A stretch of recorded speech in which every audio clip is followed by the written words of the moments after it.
कल की कथा में हमारे हनुमान जी महाराज राम जी को कंधों पर बैठाकर सुग्रीव जी के पास ले गए। यहां राम हनुमान संवाद हुआ।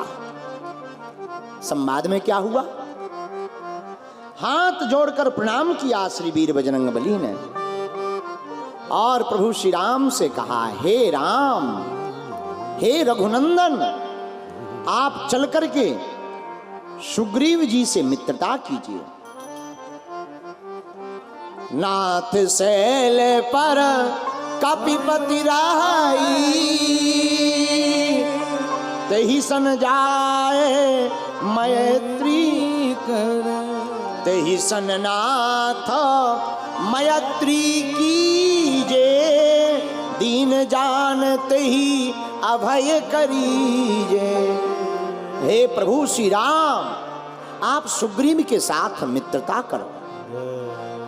हनुमान जी की बात सुनकर लक्ष्मण जी ने कहा, क्या आवश्यकता है? तो राम जी बोले, आवश्यकता तो नहीं है, पर हनुमान जी जिनका सपोर्ट कर देते हैं वो काम हम फिर मना नहीं कर सकते हैं। और हनुमान जी के साथ चल पड़े प्रभु राम, जाकर सुग्रीव से मित्रता की। क्या बात है? नाम क्या है? महाराज, मेरा नाम सुग्रीव है। श्री राम को देखकर सुग्रीव जी गदगद हो गए। और जब पूरी कथा सुग्रीव जी ने सुनाई, क्या बात है सुग्रीव, तुम इस पर्वत के ऊपर क्यों रहते हो? सुग्रीव ने कहा, महाराज, हमारा एक भाई है नाम बाली, और बाली बहुत बलवान है, उसके सामने कोई टिक नहीं पाया। अब वो हमें मारने के लिए पीछे लगा। हमारी पत्नी भी छुड़ा ली, परिवार भी छुड़ा लिया, मारने के पीछे लगा है। तो राम जी ने कहा, किस कारण से? बोले, महाराज, मैं दानव, एक बड़ा बलशाली राक्षस था, इतना बलशाली कि उसके सामने कोई टिक ही नहीं पाता था। महाराज, वह राक्षस इतना बलवान कि सब उससे डरते थे।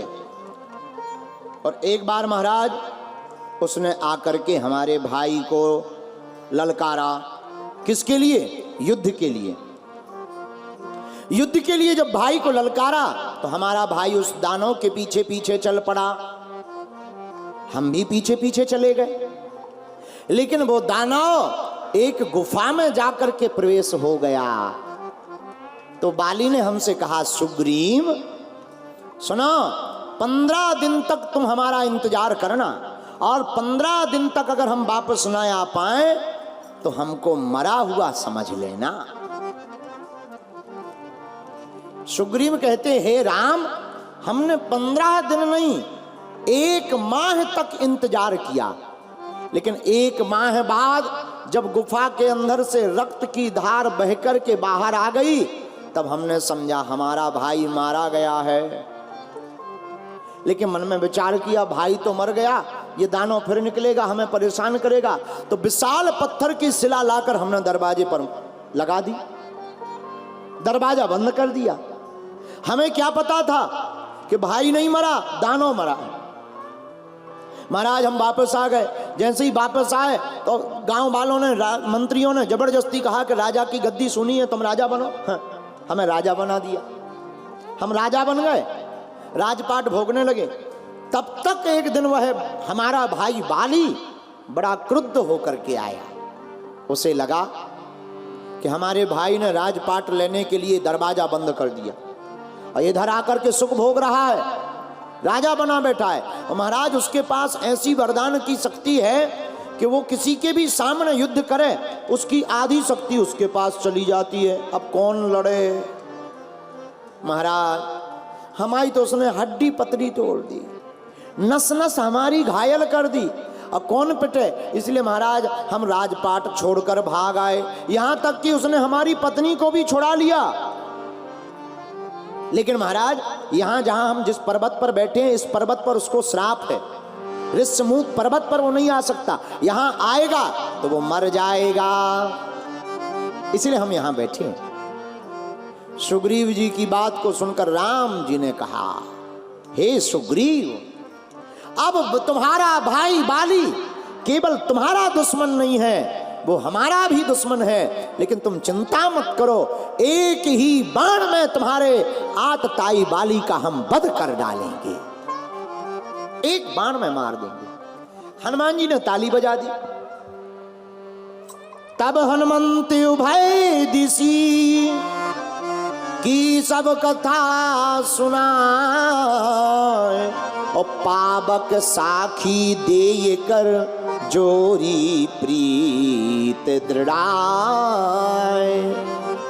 आहा, हनुमान जी ने राम जी और सुग्रीव जी की मित्रता अग्नि के सामने करवा दी, हाथ मिलवा दिया। आज से आप दोनों मित्र हो। राम जी बोले चलो मित्र बन गए। लक्ष्मण जी बोले अग्नि के सामने बने। देखो अग्नि है सामने, साक्षी अग्नि है, और अग्नि ना होती तो मित्रता का प्रमाण किसके पास रहता है। तो राम जी बोले अग्नि से ज्यादा तो अग्नि में रहने वाले सीता माता है। मतलब श्री राम जी ने कहा लक्ष्मण, हमने जानकी जी को अग्नि में वास दिया है, जानकी जी अग्नि में है। और कितनी अद्भुत बात है, मानो हनुमान जी का संकेत इस अग्नि को जलाकर ये हो कि जो भी मित्रता भक्ति को सामने रख करके करता है उसकी मित्रता हमेशा निभ जाती है और भगवान भी उसे प्राप्त हो जाते हैं। क्योंकि सीता जी हैं भक्ति, माता भक्ति सीता जी हैं। मित्रता हो गई, और जब मित्रता घनिष्ठ हो गई तब श्री राम ने कहा आप चिंता मत करो, तुम्हारा भाई अब हमारा शत्रु है, एक ही बाण में हम तुम्हारे भाई को मार डालेंगे। यहां पर भी राम और हनुमान संवाद हुआ थोड़ा सा। कौन सा? लक्ष्मण, हमको सुग्रीव नहीं मिलते अगर हनुमान ना होते। हनुमान ने सुग्रीव से मिलाने का काम किया।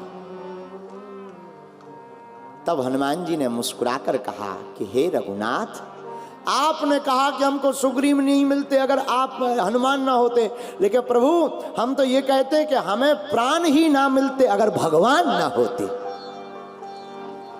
अगर आप नहीं होते तो हमारा अवतार कहां से होता?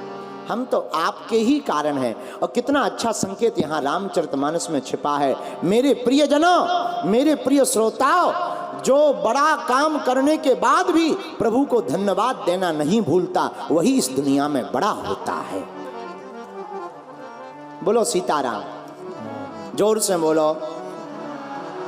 इसलिए प्रभु को हर बार धन्यवाद देना चाहिए।